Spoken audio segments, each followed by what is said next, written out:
Je pensais aujourd'hui parler sur la nécessité de la bénédiction de l'existence.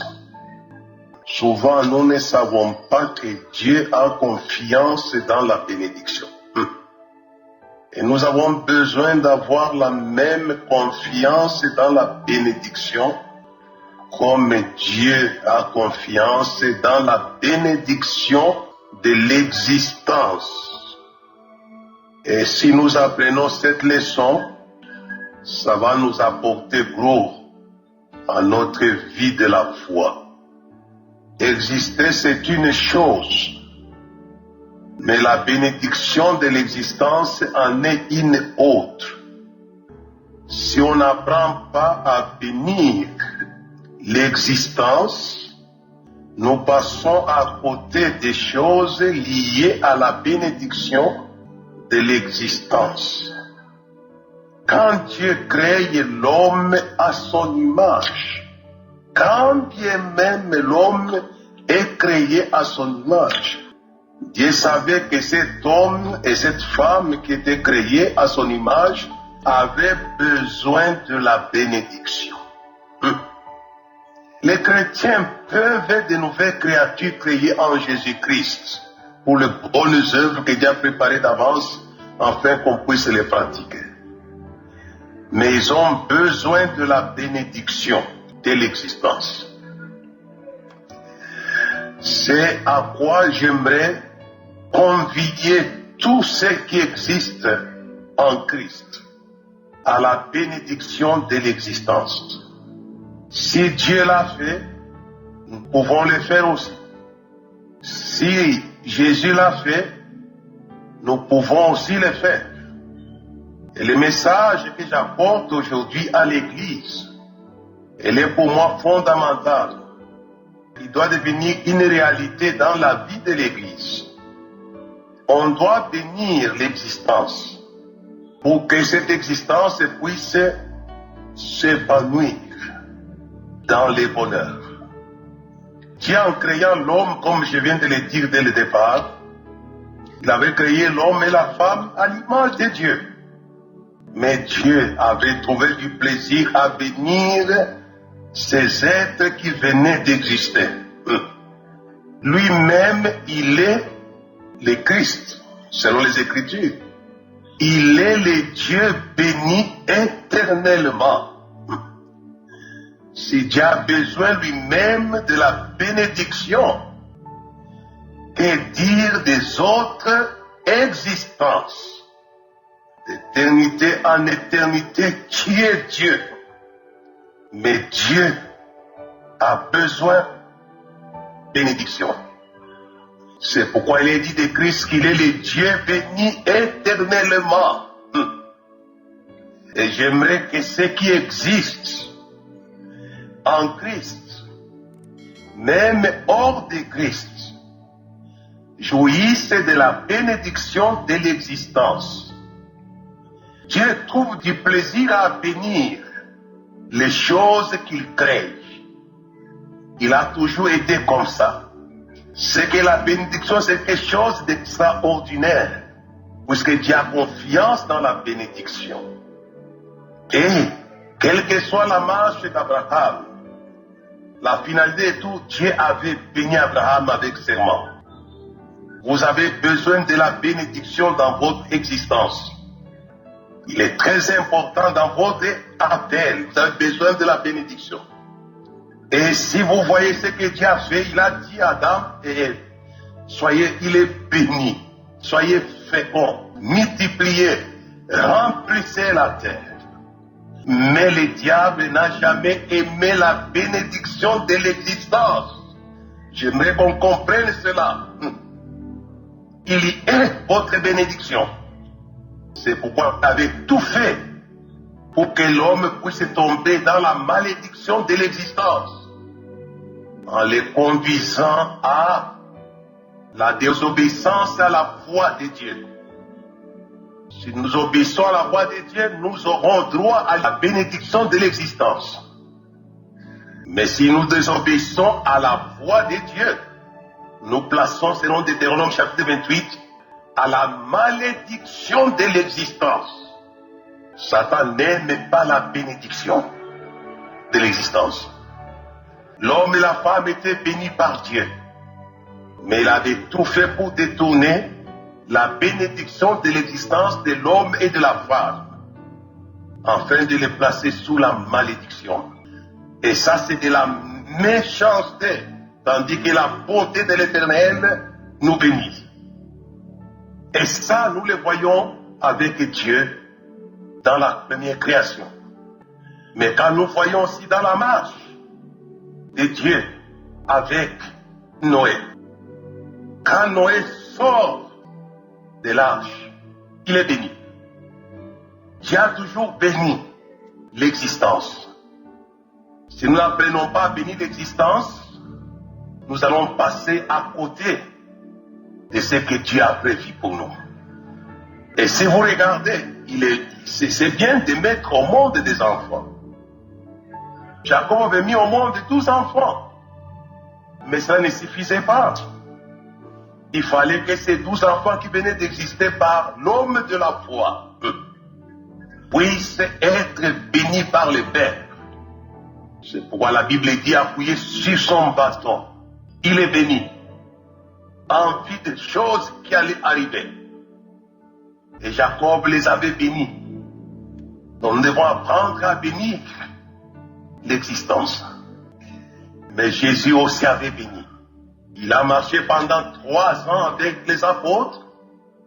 Et au bout de 3 ans de l'enseignement, il va finir par là. Il les amène au mont des Oliviers. Et là, il est ensémé. Et il est béni. Jésus s'était séparé avec les apôtres qui étaient l'existence de son apostolat en les bénissant. Jacob s'était séparé de ses 12 enfants appuyés sur les bâtons en les bénissant appuyés sur son bâton.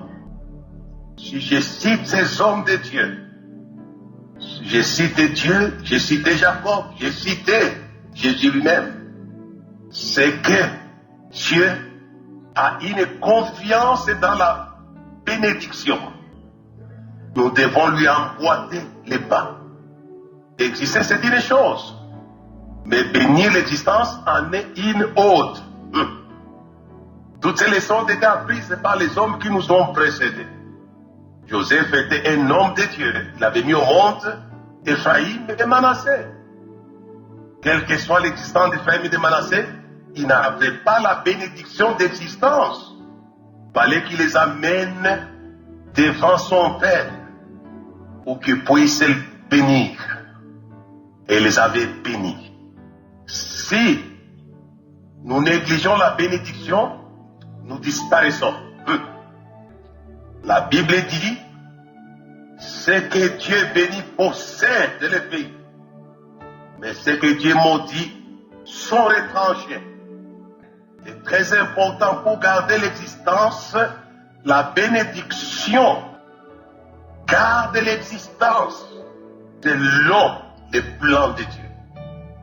Sinon nous passons à côté et nous disparaissons.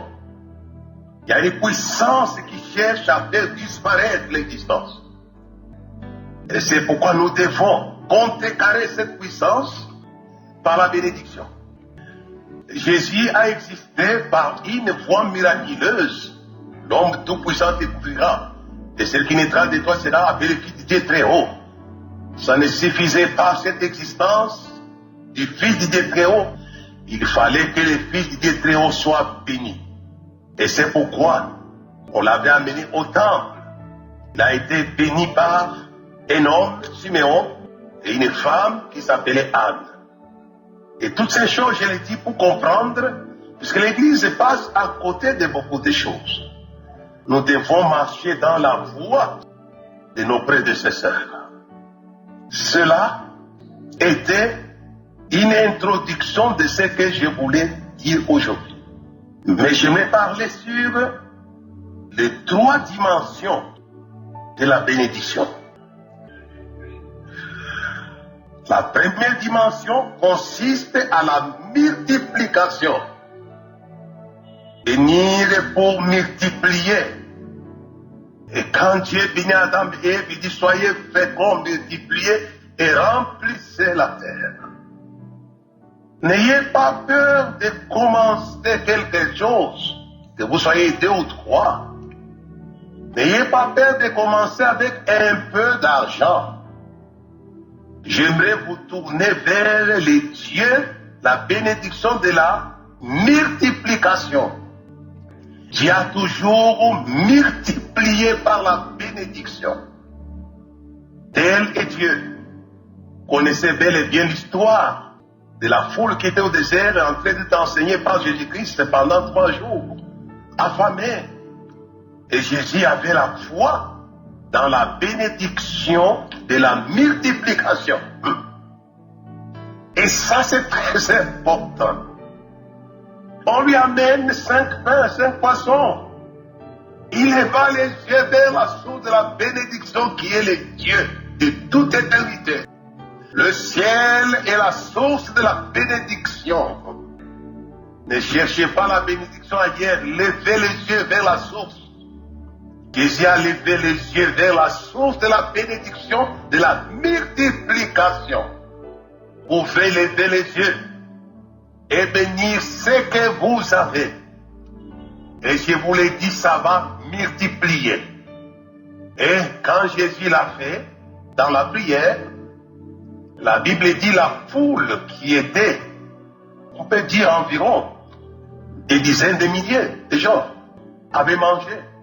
Il y avait le pain qui était resté. Donc il y a la multiplication dans la bénédiction. Et c'est pourquoi ne craignez pas de commencer quelque chose.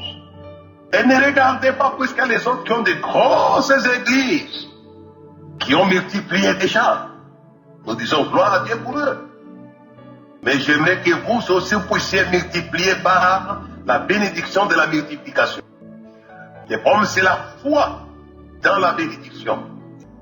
Si nous croyons, ça sera opérationnel.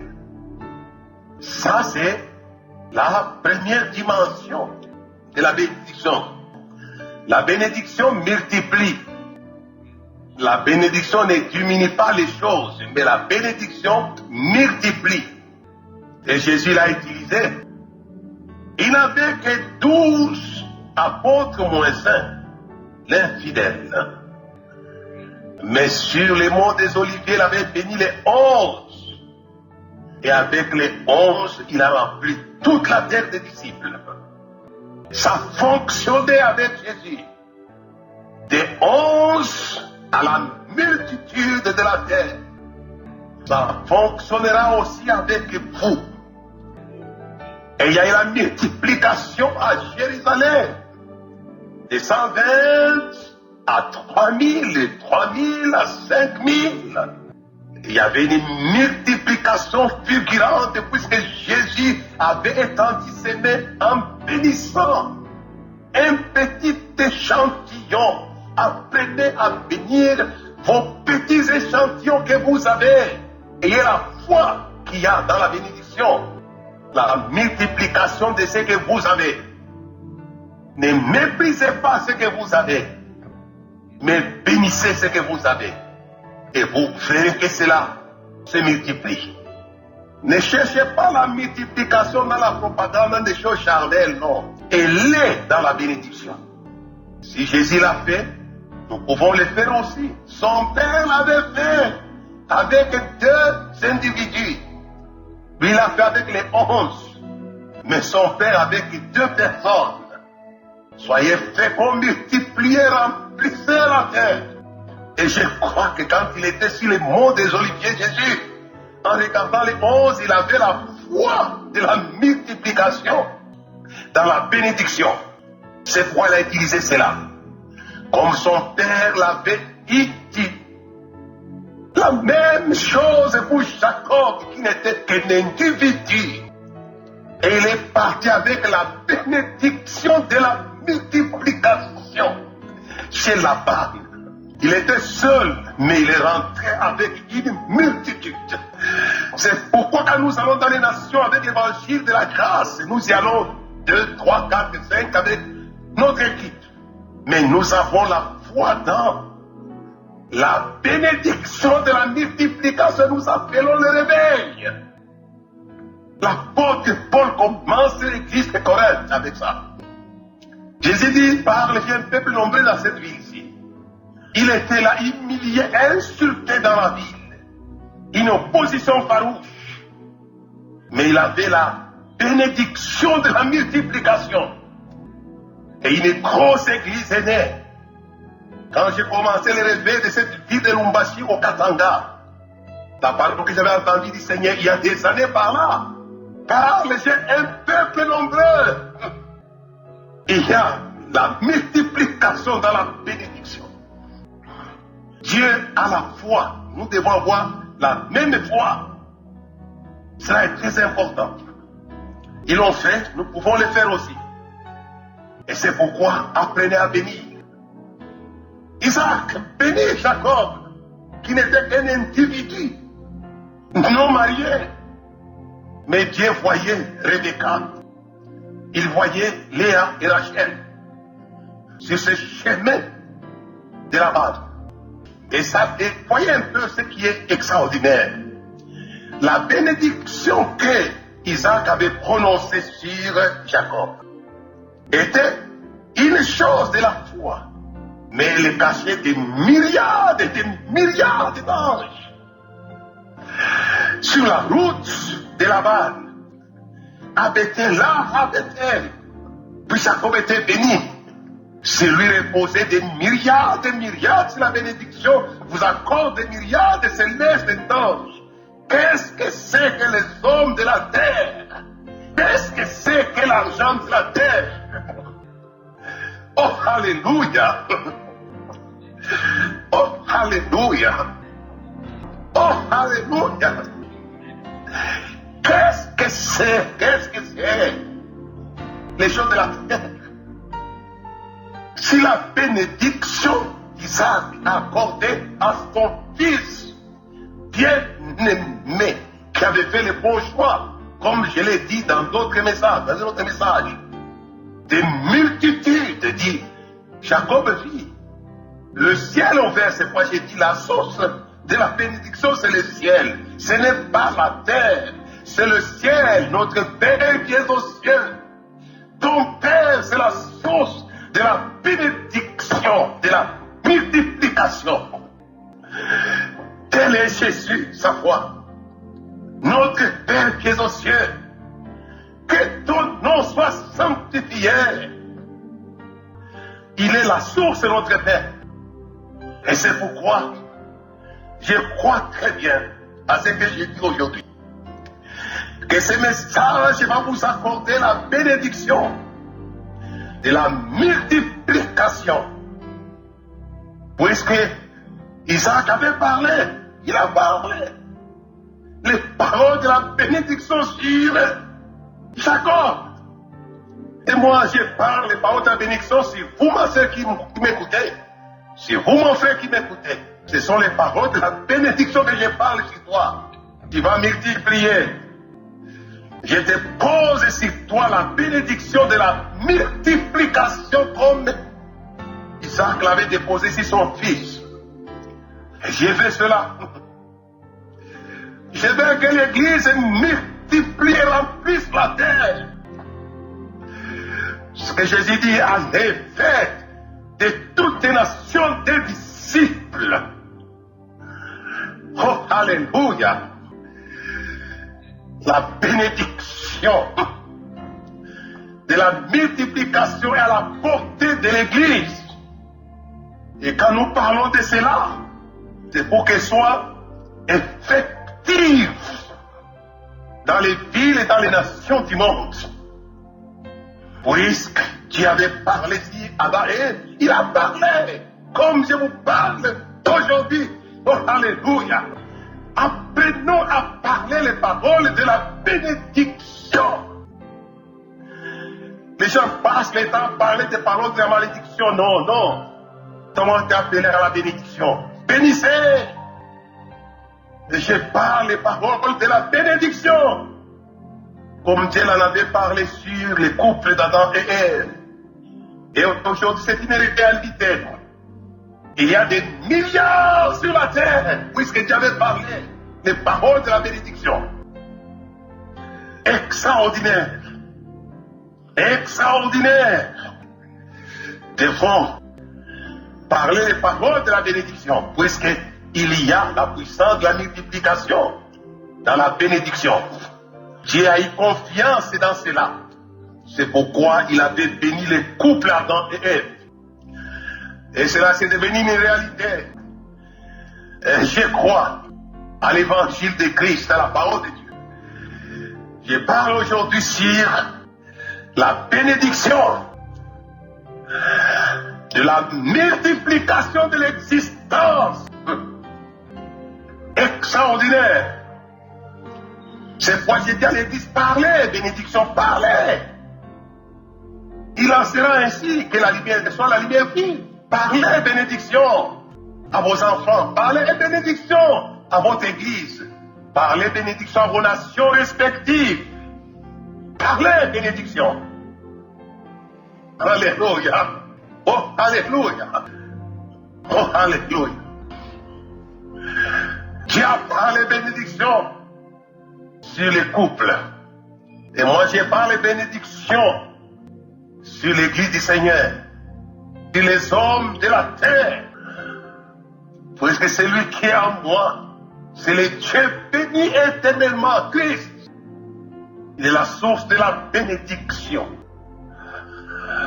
Il bénit encore. Oh, alléluia.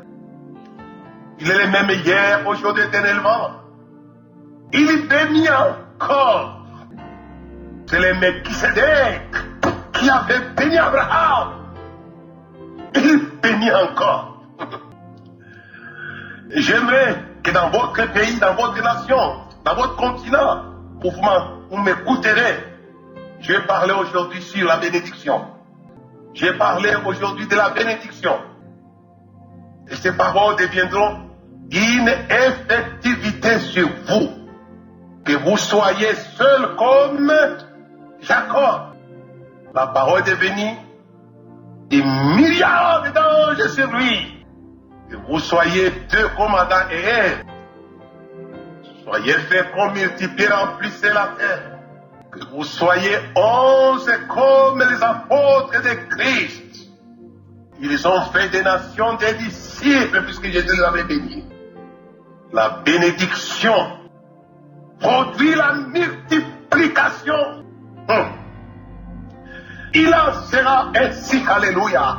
Je l'ai dit au nom de celui qui vit au siècle des siècles. C'est ce que l'ange a dit à Abraham. Là, j'irai au nom de celui qui vit au siècle des siècles. Je l'ai bénir. Il est la source de la bénédiction. Quelle est l'adresse de la bénédiction? Ce n'est ni un ange ni un homme, c'est Dieu. Manifesté en Jésus-Christ notre Seigneur. Quand il était à la croix, la Bible dit, il s'est chargé de nos malédictions, fait que la bénédiction d'Abraham, tout son accomplissement parmi les nations de la terre. La fin venir rendre la bénédiction de Dieu sur le plan international. La bénédiction d'Abraham était une bénédiction de multiplication. Je vais te multiplier à l'infini. Oh, alléluia. Genèse 17. Et je crois que je continuerai ce message la fois prochaine. Toucher les autres dimensions de la bénédiction. Là, j'ai essayé de m'étendre un peu sur la bénédiction de la multiplication. Je reviendrai sur la bénédiction de la possession. Que Dieu vous bénisse en vous rendant heureux. Soyez bénis de la part de celui qui a fait le ciel et la terre. Ça, c'est un psaume. Que faites-vous du ciel? Vous voulez seulement y aller, mais profitez du ciel. Si c'est le ciel, ce message doit vous connecter à cette source intarissable de la bénédiction qu'est le ciel, là où Christ est assis, à la droite du Père. Il bénit encore. Il bénit encore. Dieu vous bénisse dans vos pays respectifs. Si la malédiction reposait sur vous, j'aimerais qu'elle soit roulée aujourd'hui par la croix de celui qui a été fait malédiction, afin que la bénédiction d'Abraham trouve son exécution parmi les nations de la terre. Soyez bénis par la croix de Jésus dans vos nations respectives. Quitte à Dieu la malédiction sur votre vie, sur votre famille, sur votre pays, sur vos projets. Dites à Dieu au nom de la croix. Ne le dites pas d'une manière audacieuse, puis ça ne servira à rien. Dites-le au nom de la croix de Jésus. Dieu vous bénisse. En écoutant ces messages, je me suis étendu sur la bénédiction qui multiplie. Amen.